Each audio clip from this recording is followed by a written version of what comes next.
Why are all costs going up? Rent has gone up, food has gone up, light bills have gone up, transport costs have gone up. Look around and all that can be seen is inflation. That is because central banks have been fighting the deflation that is everywhere with vast doses of money supply, which have unfortunately all ended up hiking asset prices, food costs, and transportation costs. Deflation is the major driving force and inflation is reactionary. Inflation is a distortion of reality. Bitcoin and deflation restore reality and natural economic evolution, as the great Jeff Booth details in The Price of Tomorrow. Let's check it out.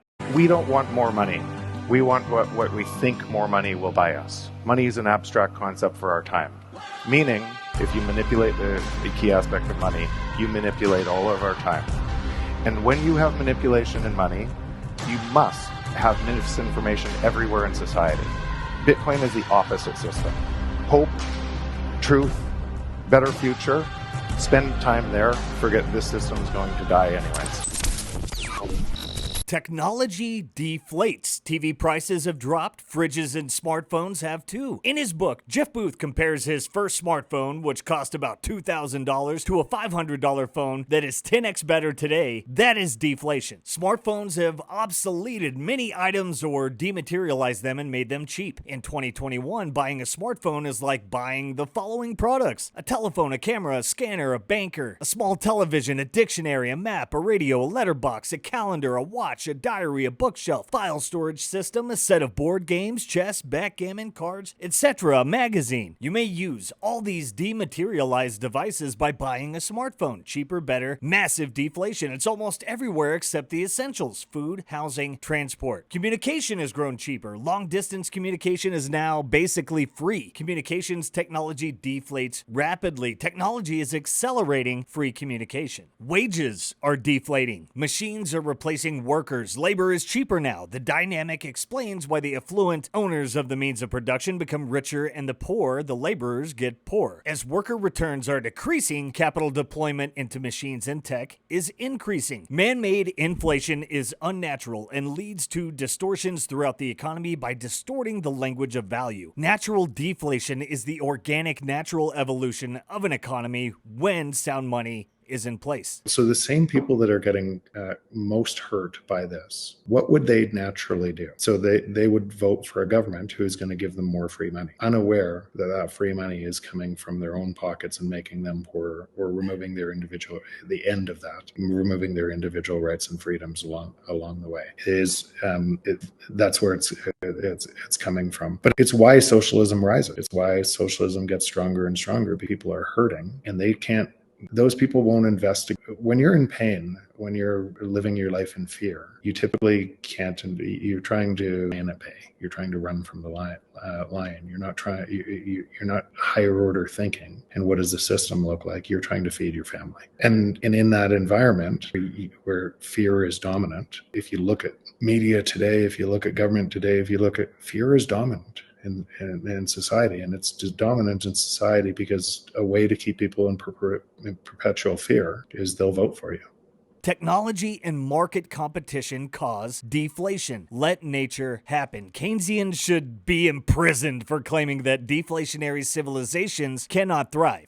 Why does deflation worry them so much? Wages collapsing seems like an issue, but if everything else is deflating, it's not. The issue is artificial inflation. Central bank created inflation is flowing into key regions: equity, real estate, food, energy, and transportation. When this artificial and unnatural inflation is trapped, what will central banks do? Eventually, inflation will be defeated forever. Central bankers will be forced to inflate to the point that the money supply destroys the currency. When this happens, people will choose to flee to a deflationary currency, i.e. Bitcoin, as protection from state-induced hyperinflation. Hyperinflation will likely be redefined just like the state-altered inflation and CPI measurement, along with what qualifies as a recession. But at any rate, exceeding 50% 2% is considered unacceptable hyperinflation. That rate destroys currency trust. After inflation is conquered, 2% inflation will be considered extreme and immoral because solely natural deflation will be accepted. Why would you pay more if society and the world are improving? Prices should fall as things improve. In a deflationary environment, a dollar tomorrow is worth more than a dollar today, or a Satoshi tomorrow is worth more than a Satoshi today. So interest rates in the sound money and deflationary future will be zero. Monetary easing does not enter the economy, so artificial inflation cannot occur. Inflation is unacceptable. People won't accept it. A 2% inflation rate is already causing economic discontent. This transition is going to happen anyway. We will not live in the system we live in,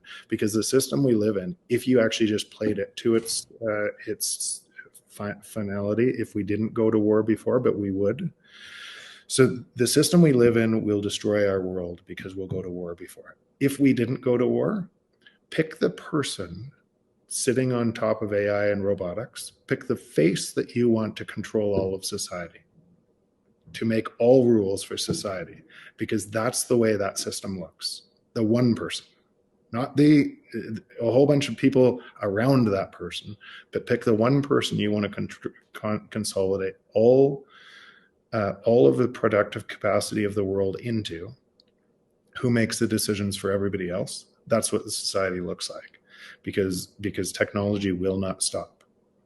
Now, so that is the choice. And because that's the choice, people are eventually going to get this, right?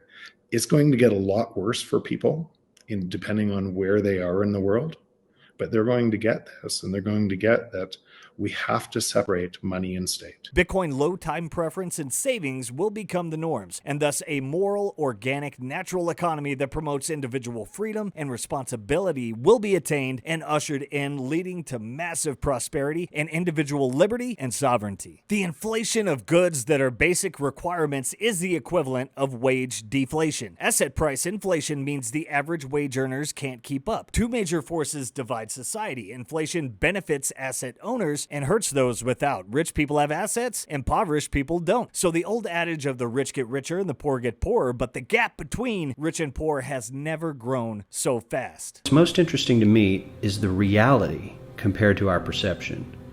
The ideal is as far removed from our perception of reality as the actual distribution is from what we think exists in this country. So ignore the ideal for a moment. Here's what we think it is again. And here is the actual distribution, shockingly skewed. Not only do the bottom 20% and the next 20%, the bottom 40% of Americans barely have any of the wealth. I mean, it's hard to even see them on the chart. But the top 1% has more of the country's wealth than 9 out of 10 Americans believe the entire top 20% should have. Mind-blowing.